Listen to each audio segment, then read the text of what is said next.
Il y a des films qui avancent à coups de révolution, de rupture esthétique, de crimes, de guerre, de cris. Et puis il y a Downton Abbey, qui pratique une forme plus sournoise, plus feutrée, presque plus cruelle, le tremblement de nappe. Dans cet univers, un monde peut s'effondrer parce qu'un domestique hésite devant une porte, parce qu'un héritage tombe au mauvais moment, parce qu'une femme reprend un métier, parce qu'un micro de cinéma entre dans un salon où jusque-là seuls les secrets avaient droit à la parole.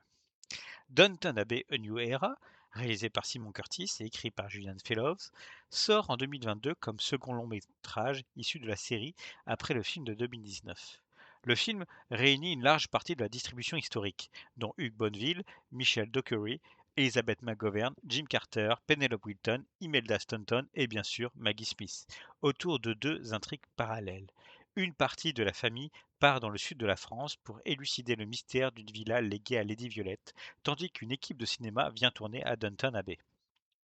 Et déjà, tout est là. La villa et le cinéma, le passé intime et l'avenir industriel, la mémoire aristocratique et la modernité populaire, le secret de famille et la fabrique des images. Le film pourrait n'être qu'un épisode de luxe, un dessert anglais servi avec double crème et lumière dorée. Mais il est plus intéressant que cela. C'est un film sur la transmission, sur l'adaptation, sur la mise en scène des fins de règne.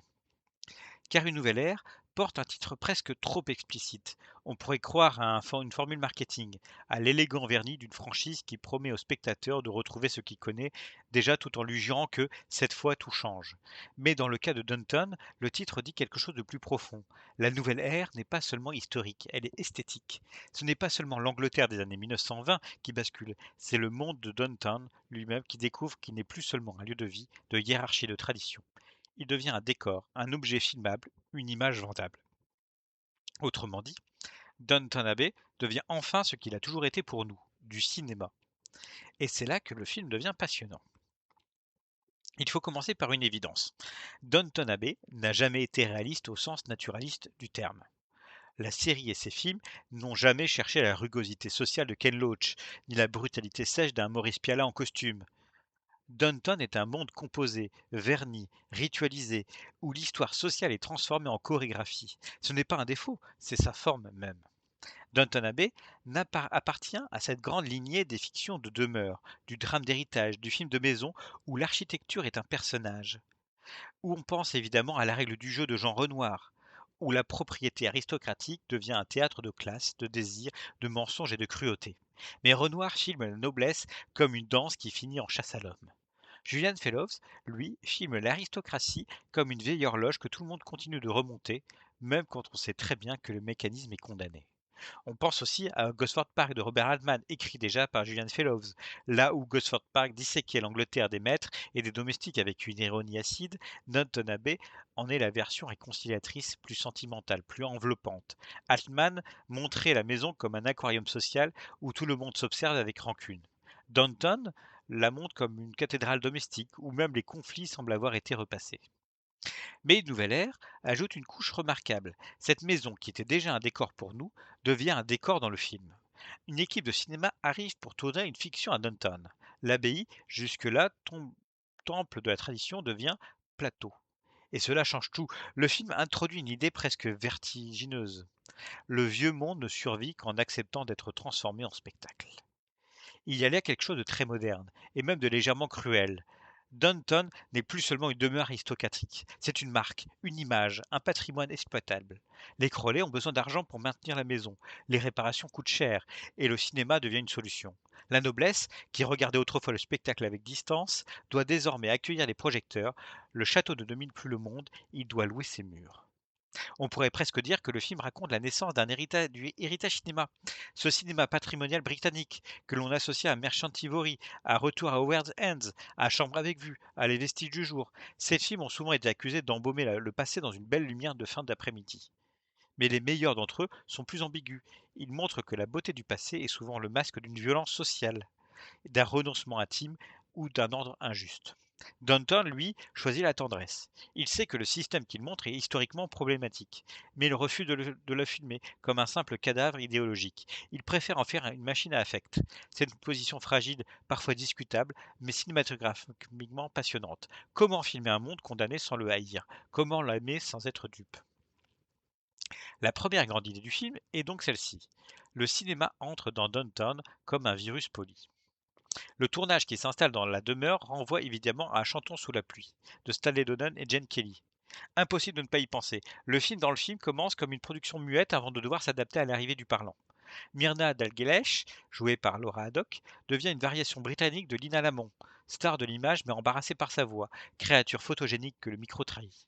Plusieurs critiques ont d'ailleurs relevé explicitement cette proximité avec Singing in the Rain, notamment autour de la transition du muet au parlant et de la figure de l'actrice principale menacée par sa propre voix. Mais là où Chantons sous la pluie transforme cette crise en feu d'artifice musical, Downton l'inscrit dans une autre logique, celle de la classe, de l'accent, de l'éducation et du maintien.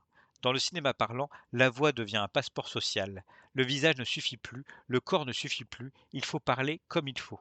Le parlant, censé être un progrès technique, devient aussi une machine de tri sociale.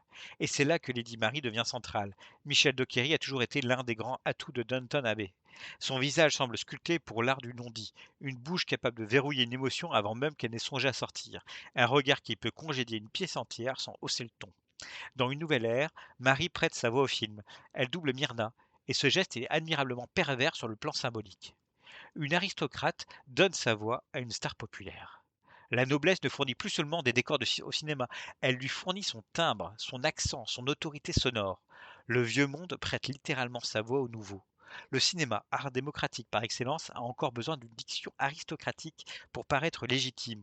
C'est très Fellows. Derrière le charme, il y a toujours une petite lame de classe, fine comme un couteau à poisson. Cette intrigue permet aussi au film de réfléchir à ce que le cinéma fait au corps. Dans le muet, le corps prime, visage, gestes, silhouette, regard. Dans le parlant, la voix vient redistribuer les cartes. C'est l'un des grands traumatismes de l'histoire hollywoodienne. Des stars du muet ont disparu parce que leur voix ne correspondait pas à leur image, à leur aura, à leur désirabilité. Sunset Boulevard de Billy Wilder en fera plus tard une tragédie funèbre. Norma Desmond, immense star du muet, vit prisonnière d'une grandeur passée, attendant que les caméras reviennent vers elle comme des fantômes dociles. Downton ne va jamais jusqu'à cette noirceur. Myrna n'est pas Norma Desmond, mais le film effleure quelque chose de cette terreur. Et si le progrès ne révélait pas seulement l'avenir, mais l'inadéquation de certains êtres à cet avenir. La deuxième grande idée du film est la Côte d'Azur. Une partie des Crowley quitte l'Angleterre pour le sud de la France, afin de comprendre pourquoi Lady Violette a hérité d'une villa d'un homme connu jadis. Le film utilise des décors du sud de la France, notamment dans le Var et les Bouches-du-Rhône, pour installer cette intrigue lumineuse et méditerranéenne. Ce déplacement est essentiel.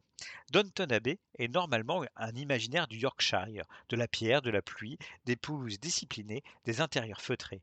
Aller en France, c'est presque changer de genre. Tout à coup, on quitte le drame des demeures britanniques pour entrer dans un parfum de mélodrame continental. La lumière devient plus sensuelle, les corps se détendent, les secrets prennent le soleil. Cette villa française, c'est l'inverse de Downton. Downton est l'ordre visible, la villa est le désordre enfoui. Downton est la généalogie officielle, la villa est la possibilité du scandale. Downton est le patrimoine familial, la villa est l'hypothèse d'un autre roman, d'une autre vie, d'une autre Lady Violette. Et c'est là que le film devient presque viscontien. On peut penser à Le Guépard de Luchino Visconti. Bien sûr, autre grand récit d'aristocratie vieillissante, de beauté funèbre, de transmission historique, Visconti filme la noblesse comme une espèce magnifique déjà empaillée par l'histoire. Chez lui, les salons, les bals, les gestes d'étiquette ne sont pas seulement beaux, ils sont crépusculaires. Chaque lustre semble éclairer sa propre disparition. Downton Abbey est moins tragique, moins cruel, moins politique. Mais dans Une nouvelle ère, la mort de Lady Violette donne au récit un poids que le film ne peut pas entièrement dissoudre dans le confort. Le film est construit autour d'un passage de relais. La vieille comtesse douairière, qui a longtemps été l'esprit même de Downton, quitte la scène et Maggie Smith, avec son art inouï de la réplique sèche, donne à ce départ une majesté presque classique. Lady Violette, c'est un personnage de théâtre dans un monde télévisuel devenu cinéma. Elle parle comme Oscar Wilde, aurait pu écrire des textos sur papier vélin. Elle a le sens du poison aristocratique, mais aussi celui de la pudeur. Sa mort n'est pas seulement la disparition d'un personnage, c'est la fin d'un régime de parole. Avec elle disparaît une certaine manière de formuler les choses.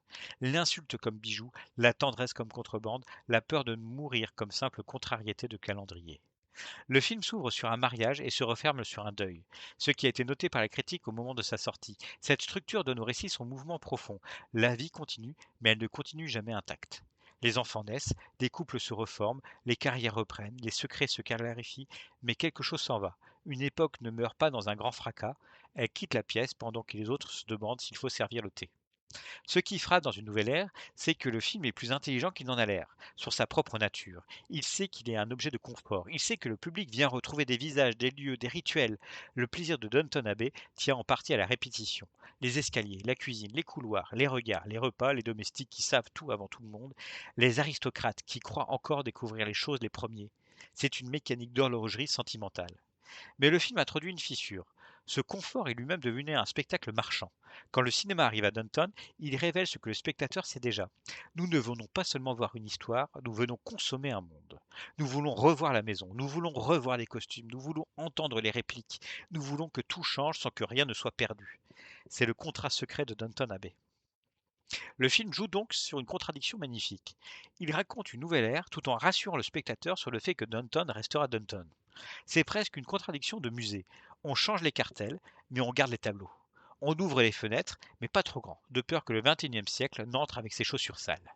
Ce paradoxe est visible dans la mise en scène de Timon Curtis. Curtis n'est pas un cinéaste de rupture. Il ne cherche pas à dynamiter l'univers, sa mise en scène est classique, propre, fluide, élégante. Elle épouse le genre plutôt qu'elle ne le bouscule. Cela pourrait être une limite, et parfois ça l'est.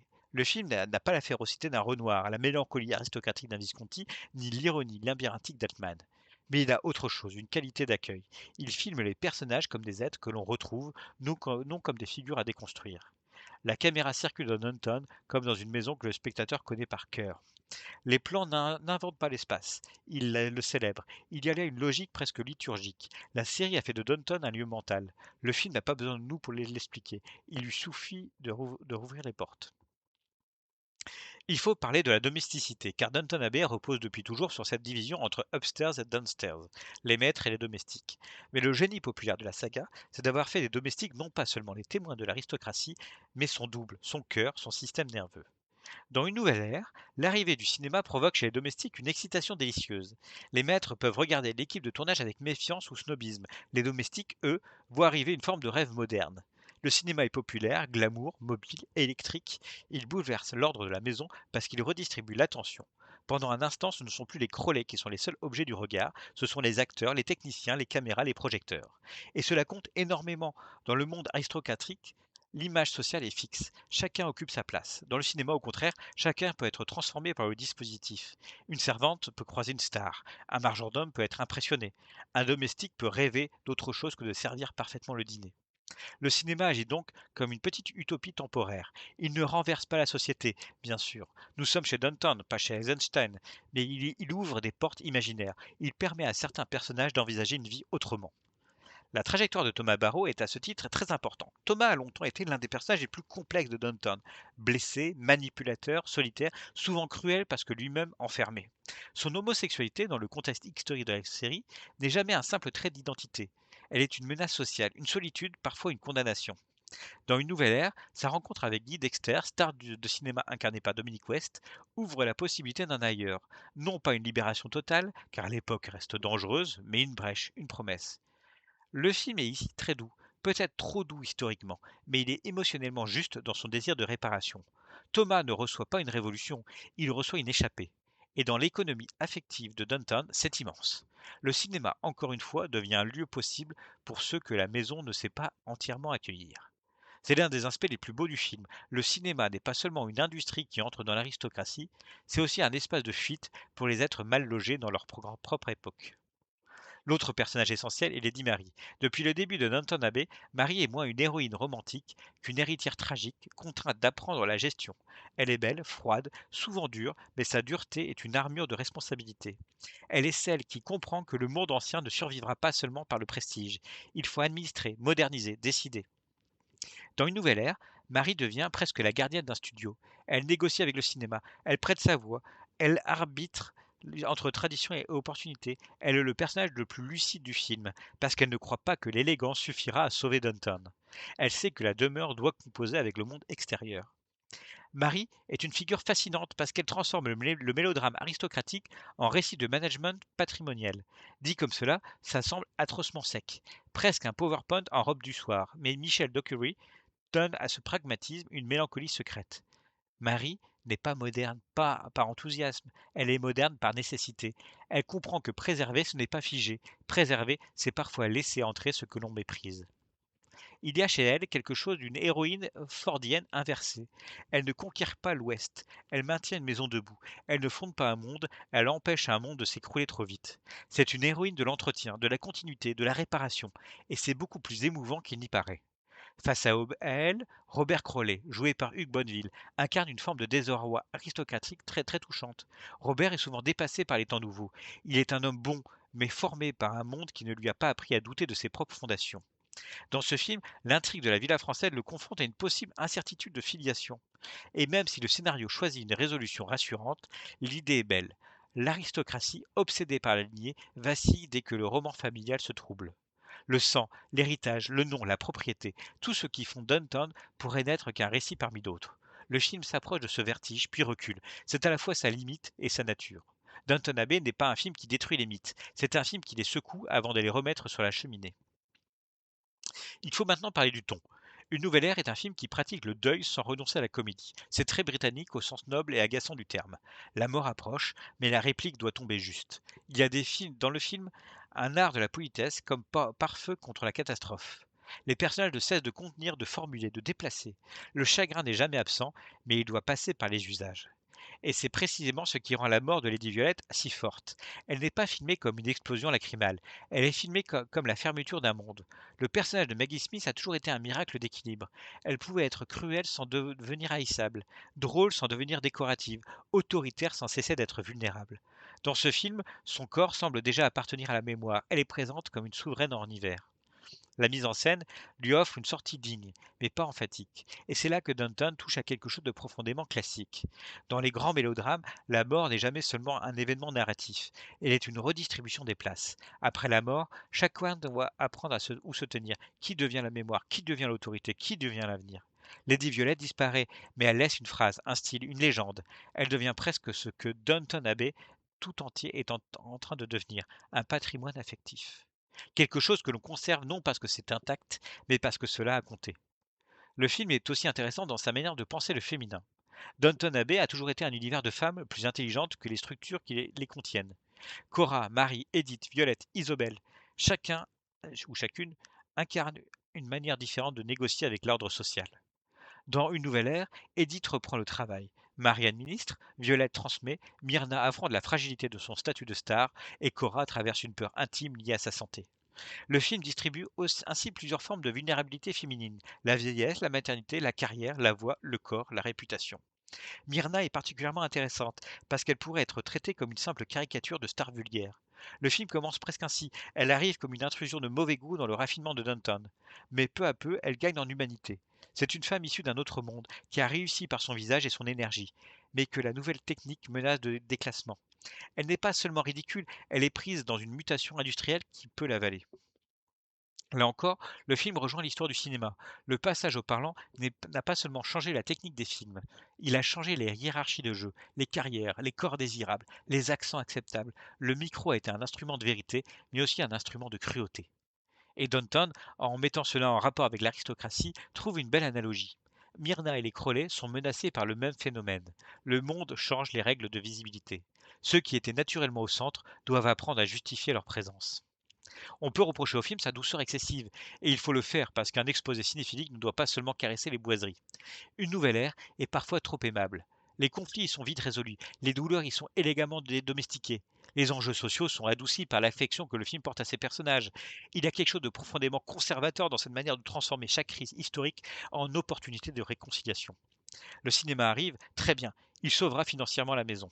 Une actrice populaire menace le bon goût, très bien, elle se révélera touchante. Un personnage homosexuel souffre de son époque, très bien, une star lui ouvre une porte vers un bonheur possible. La matriarche meurt, très bien, elle meurt en transmettant. C'est beau, mais c'est aussi un peu confortable. Downton Abbey est une machine à désamorcer la violence de l'histoire. Le monde extérieur entre, mais il enlève ses bottes. La modernité menace, puis elle finit par prendre le thé. Cependant, cette limite est aussi la raison de l'attachement du public. Downton n'est pas une œuvre de démolition, c'est une œuvre de consolation. Et la consolation est un geste esthétique à part entière. On peut la mépriser, mais il faut la comprendre. Dans un cinéma contemporain, souvent obsédé par le trauma, le cynisme, la noirceur ou le spectaculaire, Downton Abbey ose encore croire au charme, aux réparations, aux adieux bien formulés. Il y a quelque chose de presque anachronique dans cette croyance, et cet anachronisme, paradoxalement, fait son prix. Sur le plan strictement cinématographique, Une Nouvelle Ère est probablement plus intéressant que le premier film de 2019. Le premier film reposait sur un événement extérieur très simple, la visite royale. C'était un grand épisode cérémoniel, plaisant, mais assez fermé. Le deuxième film est plus riche parce qu'il introduit deux lignes de fuite, la France et le cinéma. L'une ouvre l'espace géographique, l'autre ouvre l'espace réflexif. La France permet de sortir Downton de son cadre habituel. Le cinéma permet de réfléchir à Downton comme spectacle. Le film devient donc presque autocritique, mais sans jamais devenir amer. Il se regarde lui-même avec un sourire mondain. Il faut imaginer ce que cela signifie. Une franchise télévisuelle devenue cinéma raconte l'arrivée du cinéma dans une demeure aristocratique qui ressemble beaucoup au décor réel utilisé par la franchise. C'est un jeu de miroir délicieux. Downton Abbey parle de gens qui se demandent s'ils doivent accepter qu'une équipe de tournage transforme leur maison en décor, alors que nous regardons précisément un film qui transforme cette maison en objet de désir mondial. C'est presque du méta-cinéma en gants blancs. On n'est pas chez Godard, bien sûr. Personne ne va interrompre le film pour demander qu'est-ce que le cinéma. Carson n'apparaît pas avec un clap en murmurant travelling, affaire de morale. Et pourtant, la question est là. Qu'est-ce qu'une image fait au passé? Le film répond, elle le conserve, mais elle le transforme. Elle le rend accessible, mais elle le simplifie. Elle l'illumine, mais elle le fige. Elle sauve Downton, mais en faisant de Downton une fiction. Il y a également une dimension presque proustienne dans cette nouvelle ère, non pas dans le style évidemment, mais dans le rapport au temps. Downton Abbey est une œuvre obsédée par le passage du temps, mais un passage de temps paradoxalement doux, réglé, domestiqué. Les personnages vieillissent, les enfants naissent, les époques changent, mais la maison demeure. La maison est une mémoire matérielle, elle absorbe les vies, elle voit passer les maîtres, les domestiques, les mariages, les enterrements, les scandales. Elle est plus stable que les êtres. Mais dans ce film, même la maison a besoin d'être réparée. C'est magnifique, le décor lui-même devient vulnérable. Downton, ce n'est plus l'évidence de la permanence. C'est un corps qui coûte cher, un corps qu'il faut entretenir, un corps qui craque. Et le cinéma, en venant payer les réparations, devient une sorte de médecin moderne. Il soigne le vieux monde en l'exposant. On pourrait dire Downton survit parce qu'il accepte d'être regardé. Et cela vaut aussi pour la franchise. Downton Abbey survit parce que nous continuons à le regarder, à vouloir y revenir, à accepter cette illusion d'un monde ordonné où chaque douleur trouve une chambre, chaque secret trouve un salon, chaque personnage trouve un dernier mot. La musique de John Lund joue évidemment un rôle essentiel dans cette continuité. Le thème de Downton Abbey est devenu une sorte de madeleine orchestrale. Quelques notes suffisent à rouvrir le manoir. La musique n'est pas seulement accompagnement, elle est mémoire émotionnelle. Elle dit au spectateur, vous êtes revenu, vous connaissez les lieux, les fantômes aussi. Dans Une Nouvelle Ère, cette musique accompagne un récit qui parle justement de transformation technique. Le muet devient parlant, l'image devient sonore. C'est intéressant parce que Downton Abbey, comme œuvre audiovisuelle, a toujours été profondément musicale dans son rythme. La circulation des domestiques, les dialogues rapides, les entrées et sorties, les repas, les escaliers, tout cela fonctionne comme une partition. Le film vient donc révéler une vérité cachée. Downton a toujours été une affaire de mise en scène sonore. Les accents, les silences, les intonations, les formules de politesse, les phrases assassines de Violette, tout est musique sociale. Quand Marie prête sa voix, elle ne fait que rendre explicite ce que la série sait depuis le début. Dans ce monde, parler est un art de classe. La grande réussite d'une nouvelle ère, c'est peut-être d'avoir trouvé une manière élégante de faire ses adieux sans fermer complètement les portes. Le film ne détruit pas Downton, il ne le conclut pas brutalement, il organise un passage, un mariage, une naissance, une mort, un départ, une possible carrière, une nouvelle génération. Tout cela pourrait sembler mécanique, mais le film assume cette mécanique comme un rituel. Downton Abbey n'est pas une œuvre du choc, c'est une œuvre du relais. Les personnages se transmettent des lieux, des valeurs, des blessures, des responsabilités, parfois même des manières de parler. Lady Violette transmet à Marie, mais pas seulement, elle transmet au film lui-même une certaine idée de l'élégance terminale. Mourir chez Downton, ce n'est pas disparaître, c'est devenir citation, c'est entrer dans le grand album des répliques. Ah, et c'est là que Maggie Smith est irremplaçable. Elle joue comme si chaque phrase avait déjà survécu à 3 guerres, 2 scandales et un mauvais dîner. Elle donne au film son centre de gravité, même lorsqu'elle n'est pas là. Son personnage est une sorte de dernier pilier. Quand elle part, on comprend que le titre du film n'est pas une plaisanterie. Oui, une nouvelle ère commence, mais elle commence dans le deuil. Alors que vaut Downton Abbey 2, Une nouvelle ère? Ce n'est pas un chef-d'œuvre au sens canonique, ce n'est pas un film qui bouleverse le langage du cinéma, ce n'est pas Renoir, pas Visconti, pas Altman, pas Lubitsch, même si l'on peut convoquer tous ces noms autour de lui comme des invités prestigieux à un dîner où Carson vérifierait l'ordre des places avec terreur.